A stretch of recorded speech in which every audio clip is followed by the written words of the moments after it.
दोस्तों, आज हम आपको द गेट्स मूवी के बारे में समझाएंगे। तो आइए जानते हैं इस मूवी के बारे में। सन 1890 लंदन में इस कहानी की शुरुआत होती है। यहाँ पर विलियम कॉलकॉट को दिखाया जाता है। उसने एक लड़की को टेबल के ऊपर लिटाकर उसके हाथ पैर बांध रखे थे। उसके हाथ के ऊपर कुछ साइन बना रखे थे और उसके नीचे उसने अपनी पत्नी की लाश रखी हुई थी। उसके ऊपर भी साइन देखे जाते हैं। विलियम काला जादू कर रहा था और उसे विश्वास था कि वो अपनी मरी हुई पत्नी को फिर से जिंदा कर सकता है। इसलिए वो लड़कियों को पकड़कर उनकी बलि देता था। उसने अब तक 27 लड़कियों की बलि दे दी थी और ये उसकी आखिरी बलि थी। जैसे ही वो उस लड़की को मारने वाला होता है तभी वहाँ पर पुलिस आ जाती है, लेकिन विलियम उस लड़की की गर्दन काट देता है।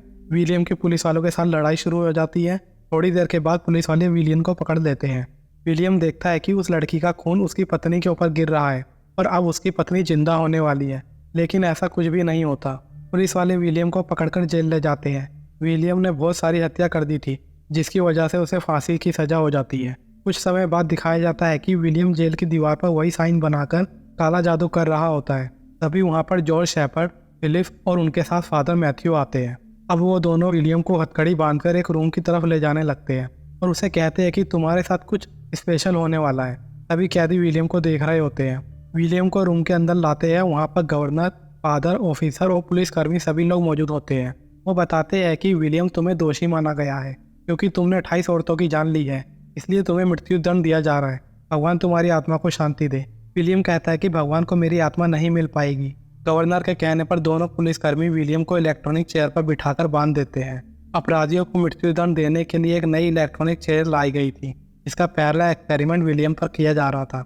अब वो विलियम के मुंह को कपड़े से ढक देते हैं। गवर्नर के कहने पर इलेक्ट्रॉनिक चेयर को ऑन किया जाता है। विलियम को इलेक्ट्रॉनिक शॉक लगता है, लेकिन वो पूरी तरह से नहीं मरता। फिर दोबारा इलेक्ट्रॉनिक चेयर ऑन करी जाती है। विलियम को फिर शॉक दिया जाता है। विलियम काफ़ी समय तक तड़पता है, लेकिन इस बार विलियम मर जाता है। ऑफिसर कहता है कि ये मृत्युदंड देने का सही तरीका नहीं है, क्योंकि इस मशीन से काफ़ी कष्ट हो रहा है, जिससे अपराधियों को बहुत तड़पना पड़ रहा है। बल्कि रस्सी से लटकना तेज है, जो एक झटके में ही लोगों को ख़त्म कर देती है। उसमें ज़्यादा कष्ट भी नहीं होता।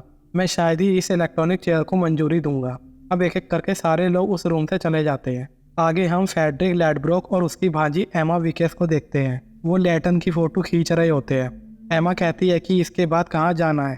फ्रेडरिक बताता है कि इसके बाद हम विश्व गेट जेल जाएंगे, जहाँ पर पोस्टमार्टम के लिए फ़ोटो खींचनी है। अपने सभी सामानों को इकट्ठा करके एमा और फ्रेडरिक जेल की तरफ चल देते हैं।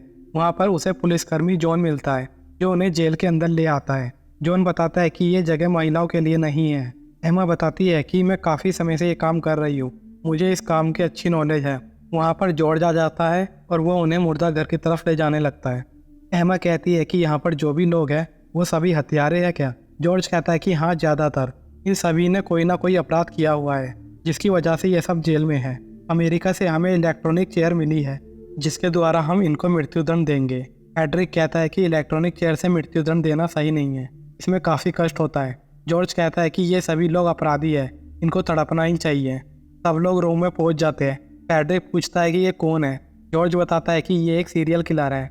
ये काला जादू करता था।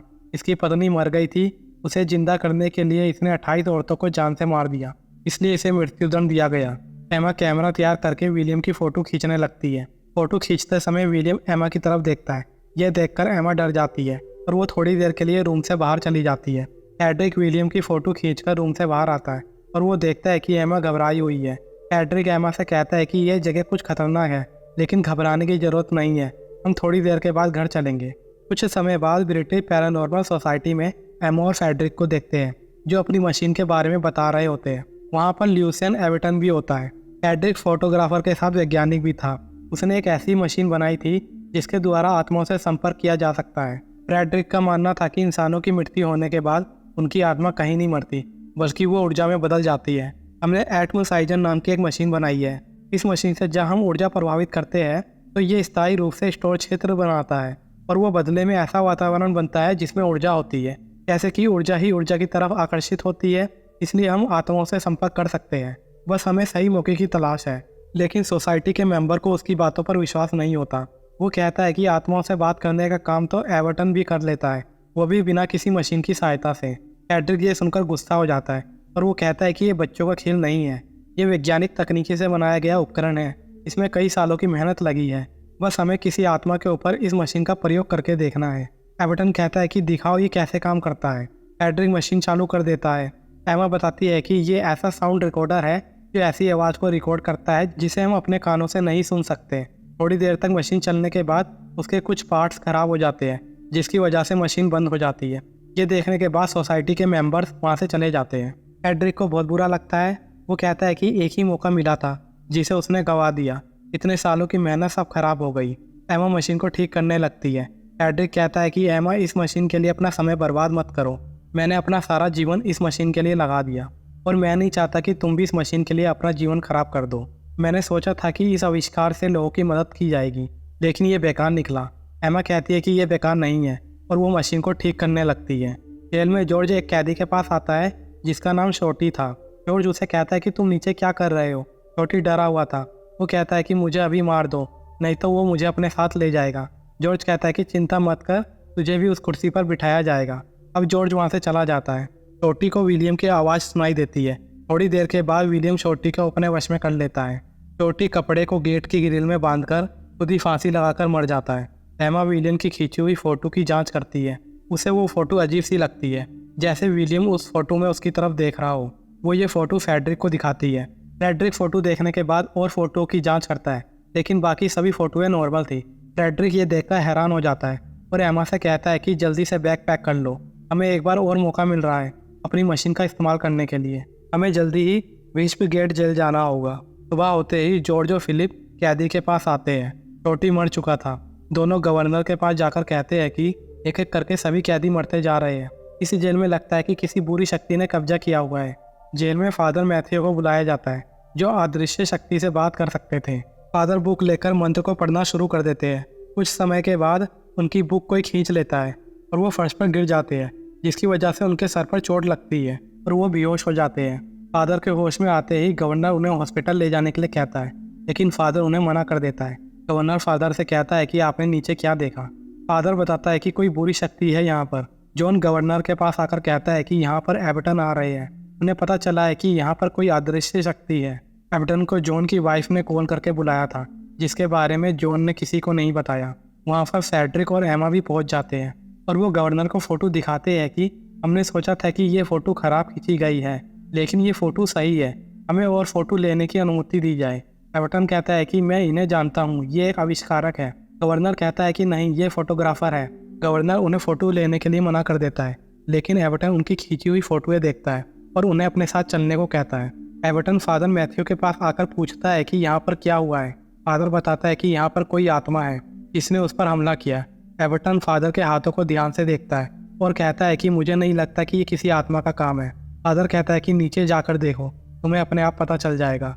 एबर्टन जॉर्ज के साथ रूम में जाकर देखता है जहाँ पर इलेक्ट्रॉनिक चेयर रखी हुई थी। एमा को वो जगह सही नहीं लगती और वो रूम से बाहर आ जाती है। उसके साथ फ्रेडरिक भी आ जाता है। एबर्टन चेयर के पास जाकर देखता है, फिर जॉर्ज को बताता है कि विलियम पहले जोर से चिल्लाया और फिर मर गया। वो एक बार में नहीं मरा, उसे मृत्युदंड देने के लिए तुमने इस चेयर का इस्तेमाल किया। क्या उसके शरीर को तुमने पवित्र माना था? उसके शरीर का तुमने क्या किया? जॉर्ज बताता है कि मृत्यु के बाद हम इनके शरीर के पार्ट्स को मेडिकल स्कूल में बेच देते हैं, लेकिन विलियम का शरीर सड़ गया था। गवर्नर के कहने पर हमने उसके शरीर को भट्टी में जला दिया। एबर्टन वहाँ पर एक टेबल मंगवाता है। वो विलियम से संपर्क करना चाहता था। एबर्टन के कहने पर सारे लोग टेबल के ऊपर हाथ रख लेते हैं। एबर्टन कहता है कि अगर कोई आत्मा है जो हमसे संपर्क करना चाहती है तो वो हमारे पास आए और अपनी बात कहे, लेकिन एबर्टन की सारी कोशिश बेकार हो जाती है। वहाँ पर कोई नहीं आता। एबर्टन फ्रेडरिक को अपनी मशीन चालू करने के लिए कहता है। फ्रेडरिक एमा दोनों मिलकर मशीन को चालू कर देते हैं। एबर्टन पवित्र कपड़ों से बने कुछ धागों को गेट के पास लगा देता है और कहता है कि अगर कोई आत्मा आएगी तो हमें पता चल जाएगा। मशीन चालू होती है। फ्रेडरिक कहता है कि अगर कोई है जो हमसे संपर्क करना चाहता है तो हमें अपने बारे में बताओ, तुम क्या चाहते हो? क्या तुम विलियम कॉलकार्ट हो? मशीन को बंद करके साउंड रिकॉर्डिंग सुनी जाती है। उस रिकॉर्डिंग में विलियम की आवाज़ सुनाई देती है। फ्रेडरिक बहुत खुश हो जाता है और कहता है कि ये मशीन काम करती है। एबर्टन गवर्नर के पास जाकर कहता है कि ये आत्मा विलियम कॉलकार्ट की है। इस जेल में कोई भी आदमी बाहर नहीं जाएगा, नहीं तो यह आत्मा बाहर निकल जाएगी और फिर इसको रोक पाना मुश्किल हो जाएगा। फ्रेडरिक एमा से कहता है कि हमें ऊपर चलना चाहिए, ये मेरे जीवन भर की मेहनत है, नहीं तो एबर्टन सारा क्रेडिट खुद ले लेगा। एमा कहती है कि मशीन ने अपना काम किया है, आपको आपका क्रेडिट मिलेगा। फ्रेडरिक एमा से कहता है कि तुम मशीन का ध्यान रखना और वो ऊपर चला जाता है। वहाँ पर गवर्नर और एवर्टन होते हैं। एवर्टन गवर्नर से कहता है कि मुझे विलियम की कोई चीज़ चाहिए जिससे मैं उसके साथ संपर्क कर सकूं। जॉन एवर्टन को विलियम का सामान लाकर देता है। एवर्टन उसमें से एक अंगूठी निकालता है। जैसे ही उसको अपने हाथ में पकड़ता है तो उसे विलियम से जुड़े कुछ दिन दिखाई देते हैं। वहाँ पर लोग बताते हैं कि शायद ये उसकी शादी की अंगूठी है। दूसरी तरफ देखते हैं कि एवर्टन ने जो धागे बांधे थे वो अब हिल रहे होते हैं। एमा उन धागों की तरफ जाती है और अब उसको भी विलियम ने अपने वश में कर लिया था। एमा इलेक्ट्रॉनिक चेयर वाले रूम में जाने लगती है। वहाँ पहुंचकर वो इलेक्ट्रिसिटी को ऑन कर देती है। जैसे ही वो चेयर पर हाथ लगाती है तभी वहाँ पर सेड्रिक आकर इलेक्ट्रॉनिक चेयर को बंद कर देता है और जोर से चिल्लाता है कि एमा ये तुम क्या कर रही हो। एवर्टन समझ जाता है कि वहाँ पर आत्मा है और वो कहता है कि तुम इसे यहाँ से नहीं ले जा सकते। थोड़ी देर के बाद आत्मा वहाँ से बाहर चली जाती है और दरवाज़ा अपने आप बंद हो जाता है। एमा आराम करने चली जाती है। फ्रेडरिक एवर्टन से पूछता है कि क्या विलियम एमा के अंदर था। एवर्टन कहता है कि नहीं, एमा में कुछ खास है जिसकी वजह से विलियम उस पर पूरी तरह से कब्जा नहीं कर पा रहा और कहता है कि अभी हमें मशीन को बंद रखना होगा क्योंकि जब तक हम साथ हैं हमें कोई खतरा नहीं है। मैरी शेपर्ड जेल में आकर पूछती है कि मेरे पति कल रात से घर नहीं आए, वो कहाँ पर है। जॉन गवर्नर के पास जाकर कहता है कि जॉर्ज की वाइफ यहाँ पर आई है, उसे क्या कहना है। गवर्नर कहता है कि मुझे नहीं पता, उसे यहाँ से जाने को कह दो। जॉन मैरी से कहता है कि तुम अंदर नहीं आ सकती, किसी को भी अंदर आने के लिए मना किया गया है। मैरी कहती है कि जल्दी से दरवाज़ा खोल दो नहीं तो मैं तुम्हारी पत्नी के पास जाकर बोलूँगी। जॉन मैरी को जेल के अंदर ले आता है और बताता है कि अभी हमारी मीटिंग चल रही है, जब तक तुम रेस्ट रूम में रुको, तुम इस रूम से बाहर मत निकलना, मैं जल्दी ही जॉर्ज को तुमसे मिलाने के लिए ले आऊँगा। एवर्टन जेल में कैदी से बात करता है जिसका नाम रफस था। वो कहता है कि क्या तुमने यहाँ से विलियम को जाते हुए देखा है। कैदी कहता है कि तुम्हारे लिए अच्छा है कि ये जगह छोड़ दो, एक अजीब सी रोशनी दिखती है, क्या तुमने उससे छुटकारा पा लिया है। तभी वहाँ पर गवर्नर आ जाता है और एवर्टन को उस कैदी से दूर रहने के लिए कहता है। गवर्नर कहता है कि तुम्हारे पास इतना समय था, तुमने कुछ किया नहीं, हम सब बाहर जा रहे हैं, फादर मैथ्यू को भी हॉस्पिटल ले चलो, यहाँ पर कुछ भी नहीं होने वाला। एवर्टन कहता है कि ऐसा मत करना, नहीं तो विलियम की आत्मा को रोक पाना असंभव हो जाएगा। मैं अपनी पूरी कोशिश कर रहा हूँ इससे छुटकारा पाने के लिए। जिस रूम में विलियम को रखा हुआ था एवर्टन वहाँ जाकर देखता है, वहाँ पर कुछ साइन बने हुए थे। विलियम काला जादू करके किसी से संपर्क कर रहा था। एवर्टन पूछता है कि तुमने देखा था कि विलियम अपने कैदखाने में क्या कर रहा था, उसने किस तरीके के साइन बनाए हुए हैं, इसका क्या मतलब है। क्रिम्स कहता है कि मुझे नहीं पता इस साइन के बारे में, बस वो रात में किसी दूसरी भाषा में बात करता था, बस इससे ज़्यादा मुझे कुछ नहीं पता, यहाँ से चले जाओ। कुछ देर के बाद क्रिम्स को विलियम की आवाज़ सुनाई देती है। क्रिम्स कहता है कि मैंने उसे कुछ नहीं बताया।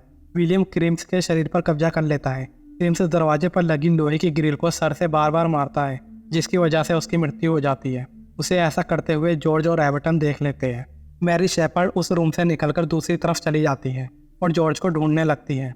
एवर्टन विलियम की अंगूठी को हाथ में पकड़कर विलियम की आत्मा को बुलाने लगता है। कुछ समय के बाद विलियम एवर्टन के सामने आ जाता है। एवर्टन कहता है कि विलियम तुम क्या चाहते हो, मुझे बताओ। विलियम एवर्टन से अपनी अंगूठी छीनने लगता है लेकिन एवर्टन उसे अंगूठी नहीं देता। तभी मैरी वहाँ से जॉर्ज को बल लगाती हुई जा रही होती है। विलियम मैरी के पीछे चला जाता है। एवर्टन जब होश में आता है तो उसकी हथेली अंगूठी से जल गई थी। एवर्टन उस रूम से बाहर आ जाता है। विलियम मैरी को अपने वश में कर लेता है। वहाँ पर जॉर्ज और फिलिप आ जाते हैं। जॉर्ज मैरी से कहता है कि तुम यहाँ पर क्या कर रही हो। मैरी पर विलियम का कब्जा हो गया था।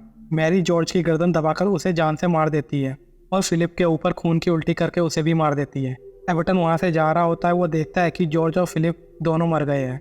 मैरी रूम में आकर सेड्रिक की मशीन चालू करने लगती है क्योंकि उसकी ऊर्जा से उसकी शक्ति और भी ज़्यादा बढ़ रही थी। सेड्रिक उसे ऐसा करने से रोकता है, उसे मार के नीचे गिरा देता है। फादर मैथ्यू गवर्नर से कहता है कि मुझे कुछ करना होगा, नहीं तो हम सब मारे जाएंगे। वो जेल में नीचे की तरफ आ जाते हैं। वहाँ पर एवर्टन भी आ जाता है। फादर कहता है कि एवर्टन तुम्हारी वजह से ये परेशानी और भी ज़्यादा बढ़ गई है। फादर देखते हैं कि वहाँ पर जॉर्ज और फिलिप दोनों की हत्या हो चुकी थी। गवर्नर रूम में जाकर देखता है, वहाँ पर जॉर्ज की वाइफ गिरी हुई थी। वो कहता है कि इसे यहाँ पर कौन लेकर आया है। मैरी उठकर एमा पर वार करने की कोशिश करती है। वहाँ पर एवर्टन भी आ जाता है। विलियम से कहता है कि तुम मैरी को छोड़ दो, इसने तुम्हारा क्या बिगाड़ा है। लेकिन मैरी गवर्नर को धक्का देकर वहाँ से भाग जाती है। फादर मैथ्यू देखता है कि वहाँ पर कोई और भी है। वो अपनी जान बचाने के लिए वहाँ से भाग लेता है। मैरी उसका पीछा कर लेती है। फादर एक कोने में छिपकर मंत्र पढ़ने लगता है लेकिन वहाँ पर मैरी आ जाती है। वो उसे घसीटते हुए उस जगह से बाहर ले आती है। सभी कैदी ये देखकर चिल्लाने लगते हैं। उनकी आवाज़ सुनकर सभी लोग बाहर आ जाते हैं। एवर्टन विलियम को ऐसा करने से मना करता है लेकिन विलियम नहीं रुकता। फादर ने गले में एक लॉकेट पहना हुआ था वो उसी लॉकेट से उसका गला घोंटने लगता है। सभी लोग देखते रहते हैं। विलियम फादर का गला घोंटकर उसे मार देता है। अब एमा मैरी की तरफ आने लगती है, लेकिन सभी लोग उसको पकड़ लेते हैं। एवर्टन विलियम को कहता है कि मैरी को छोड़ दो, और वो अपनी शक्ति का इस्तेमाल करने लगता है। विलियम मैरी की गर्दन मोड़कर उसे मार देता है और वहाँ से चला जाता है। एवर्टन कहता है कि मेरी वजह से सारे लोग मारे जा रहे हैं और मैं कुछ भी नहीं कर पा रहा, ये सब मेरी गलती है। लेकिन फेडरिक कहता है कि मेरी मशीन ने उसकी शक्तियों को और भी ज़्यादा बढ़ा दिया, ये सब मेरी मशीन की वजह से हुआ है, मुझे इस मशीन को नष्ट करना होगा। मैंने सोचा भी नहीं था कि इस मशीन का ऐसे भी इस्तेमाल हो सकता है। एवर्टन फेडरिक को कहता है कि तुम सब लोग ये जगह छोड़कर चले जाओ, उस आत्मा ने सबको मार दिया, लेकिन मैं कुछ भी नहीं कर पाया और अब मैं अपने सामने और किसी को मरता हुआ नहीं देख सकता। इसलिए जब मैं विलियम की आत्मा को अपने पास बुलाऊंगा तो तुम सब लोग ये जगह छोड़कर चले जाना। लेकिन फेडरिक एवर्टन की बात नहीं मानता। एमा कहती है कि हम सभी ने एक साथ मिलकर ये काम शुरू किया था और अब इस समस्या का समाधान भी हम मिलकर ही करेंगे। फ्रेडरिक कहता है कि अगर हम इस प्रक्रिया को उल्टा कर दे, जैसे कि वातावरण में जो ऊर्जा होती है उसे खाली कर दिया जाए, विलियम की ताकत कमज़ोर पड़ सकती है। फ्रेडरिक एवर्टन से हाथ मिलाकर कहता है कि हमने जो काम चालू किया था, चलो अब उसे ख़त्म किया जाए। तीनों उसी रूम में आ जाते हैं जहाँ पर इलेक्ट्रॉनिक चेयर थी। एवर्टन कहता है कि हमें कोई ऐसी चीज़ चाहिए जिसमें विलियम की आत्मा को बंद किया जा सके।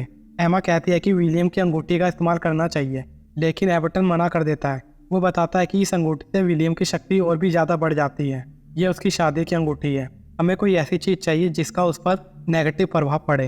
एमा बताती है कि विलियम जिस कैद खाने में था वहाँ की चाबी का इस्तेमाल करते हैं। एवर्टन कहता है कि हाँ, ये ठीक रहेगा। एमा बताती है कि एटमोसाइजर में वातावरण से जो ऊर्जा इकट्ठी करी जाएगी वो बहुत ही ज़्यादा होगी, उसे भेजने के लिए कोई बड़ी जगह चाहिए। फ्रेडरिक कहता है कि एटमोसाइजर की केबल को इलेक्ट्रॉनिक चेयर से जोड़ देते हैं, फिर जो इलेक्ट्रिसिटी बनेगी वो इलेक्ट्रॉनिक चेयर से होती हुई जनरेटर के कैपेसिटर में पहुंच जाएगी। एवर्टन फेडरिक को मशीन तैयार करने के लिए कहता है। एवर्टन विलियम को उकसाता है, तुम अपने जीवन में कुछ हासिल नहीं कर सके, तुम एक बुरे और असफल व्यक्ति हो, तुम निर्दोषों की हत्या कर रहे हो, तुम्हारे में हिम्मत है तो मेरा सामना करो। विलियम कोलकार्ट उस रूम में आने लगता है। एवर्टन के कहने पर फ्रेडरिक मशीन को चालू कर देता है, जिसकी वजह से विलियम की ताकत कमज़ोर होती जा रही थी। विलियम एवर्टन को मारने के लिए धीरे धीरे आगे बढ़ता है।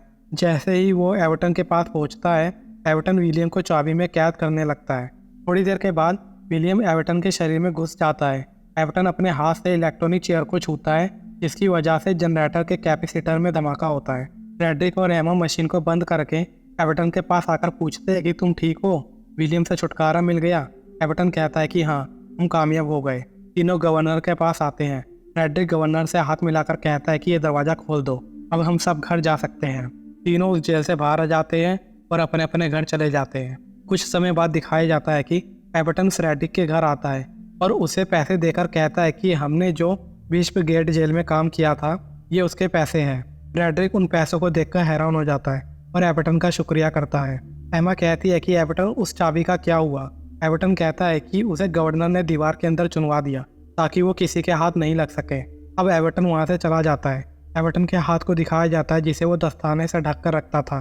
उसका हाथ जो अंगूठी से जल गया था वो ठीक नहीं हो पाता और उसके हाथ का रंग बदल रहा होता है। शायद विलियम एवर्टन के अंदर ही था। तो दोस्तों, कैसी लगी ये मूवी कमेंट करके बताएं। साथ ही लाइक और शेयर करें ताकि और भी ऐसी कहानी सुनने को मिले।